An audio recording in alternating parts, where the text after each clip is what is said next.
Alright, Chitufadans here for the last video of 2017, and I'm not going to talk about any specific year. I'm going to talk about things that happened this year that I didn't talk about before and what's coming up on 2018.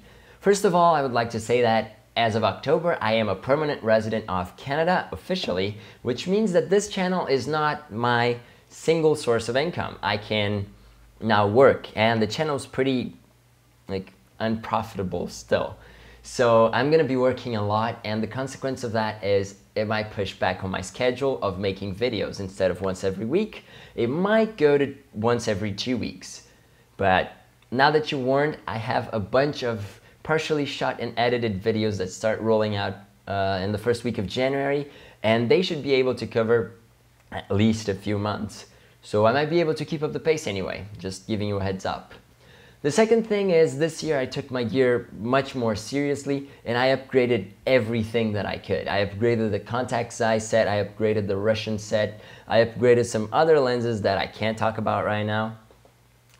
And the big thing about that is when you upgrade your gear, you make it more reliable, you make it of better quality, and overall your workflow just gets simpler and more straightforward.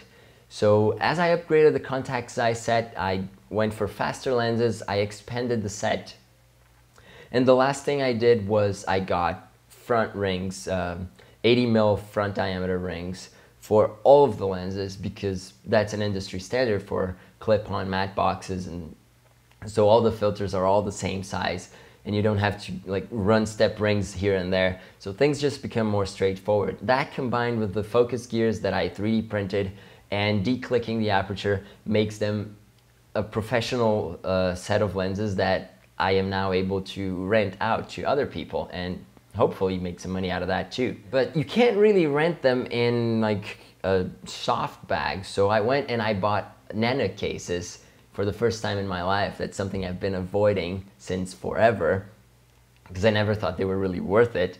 But then I was able to get a crazy good deal at Hardcases.ca on my first case, and I was so happy with it that I bought 3 in the sequence. So I now have a bunch of cases for all my best gear, just so other people can benefit from it as well. Yeah, upgrading the lenses, the front rings and focus gears and declicking, all of that was in conjunction with SimMod Lens.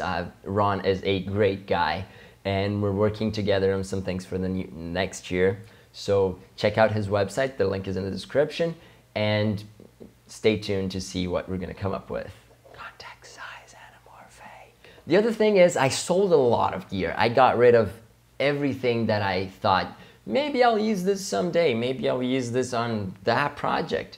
Everything that was a maybe I got rid of. I just kept the gear that is the most reliable and that gives me the look that I like the most. So I kept the contact size, the Russians, and I sold all of my adapters except the Chewis Kuramas. I even sold the Rectal-X Hardcore DNA. And I recommend you doing the same. You should really sell the gear that you don't use in your everyday life. Just, if you want to keep something that's very valuable. Like I'm keeping the Lomo Photon A. But everything else goes, like all of the Koas, all of the FM lens, rangefinder, Rectal-X, I let them go because I was just collecting and they were gathering dust. That's not really good use for lenses, is it? Other people want these lenses too, and it's not right for me to keep holding on to them. Anyway, so I was looking at the lineup of the lenses that I have already talked on the channel, and there are very few adapters left out. It's basically projection lenses that are either too small or too big that I purposefully skipped. So that means that the amount of reviews is gonna slow down, and I'm gonna try and work harder on reviews that I've been wanting to do for a long time, like the GH5 or the Lettuce Anamorphics or the SLR Magic Prime Anamorphics and things like that that take a little bit longer.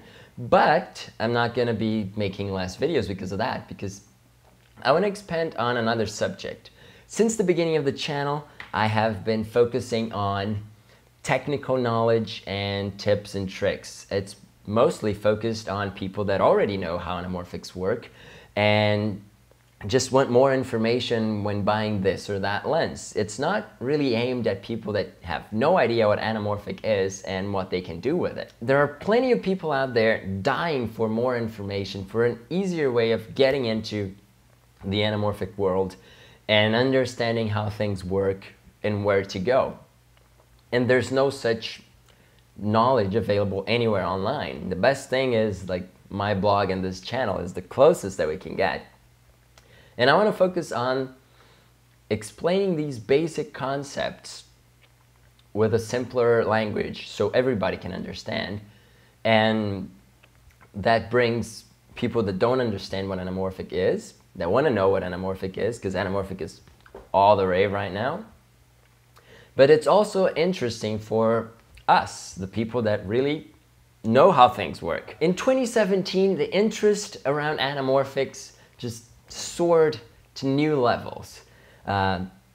We had our Facebook group went from 3,000 people to almost 9,000 people in 5 months, so that's like 3 times bigger. SLR Magic came out with yet another anamorphic. The Panasonic released the GH5 with its open gate anamorphic goodness, and Atlas Lens Company came through at NAB with a 3-lens set, the Orion series, that costs a fraction of the price of what cine professional level anamorphic lenses used to cost, and everybody's like super excited about that. So we have all this growth and interest, but we still keep seeing the same questions of what's the best lens to buy, or how wide can I go with this, or what does 16H, B, or C, or D means.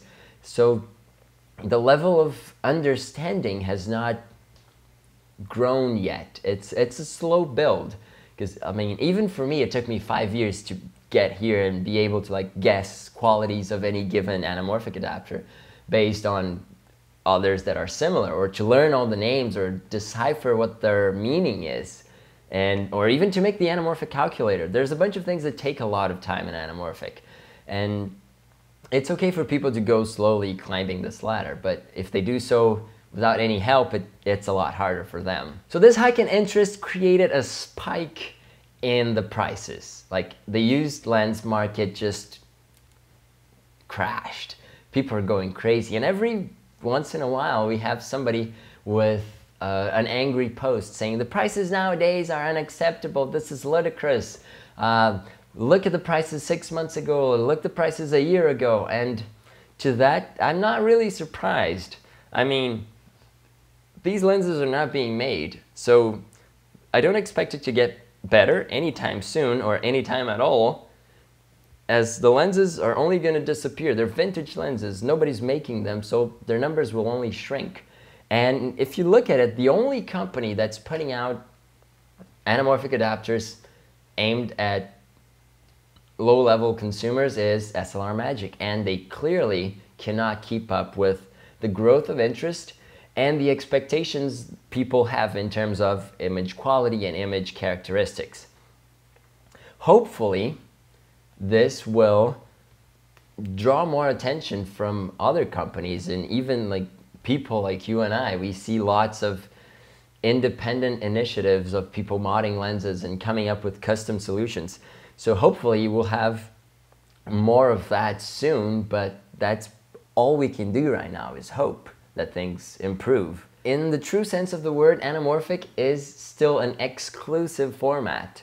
It excludes shooters instead of bringing them in. And bringing people in is what this channel has always been about. It's about sharing the knowledge. It's about giving things away for free and not charging for education or knowledge, access to knowledge. And this is one of the reasons I was all in support and making the video for the Anamorphic on a Budget event in Amsterdam, organized by Tomas and Tim and Budget Cam. And we need more of those. Where's going to be the next one? Hopefully it's one that I can attend, because I cannot afford a ticket from Brazil to Amsterdam on such short notice. But maybe next time, maybe LA, maybe Vancouver. You know, let's organize those things. Let's get together in the real world and leave the internet. But still, this is all I had for this episode. So if you like this video, please hit the like button. And for the people that dislike this video, this is like the last video of the year, I'm gonna ask. There's always 2 or 3 dislikes in the video, and I want to understand that, because the comments never say this was a bad video or I don't like this lens. I want to understand, do you not like the video itself? Do you not like me? Do you not like the lens that I'm testing? Because if you're not liking the lens, and you disliking the video, that doesn't really help. But anyway, so if you got something to complain, please don't dislike the video. Just leave me a comment and we'll talk about it and I'll improve for the next one. So if you have criticism, please leave a comment. If you got suggestions, if you like the channel, tell me what you want to see next year. There's a lot to come. There's a lot. And well, so since there's a lot to come, you should really subscribe, because hopefully in early January, I'm going to be talking about some Lomo square fronts that are coming rehoused from England. And that's been under wraps for almost 2 years. So, I wish you happy holidays and a happy new year, and I'll see you in 2018. Bye bye.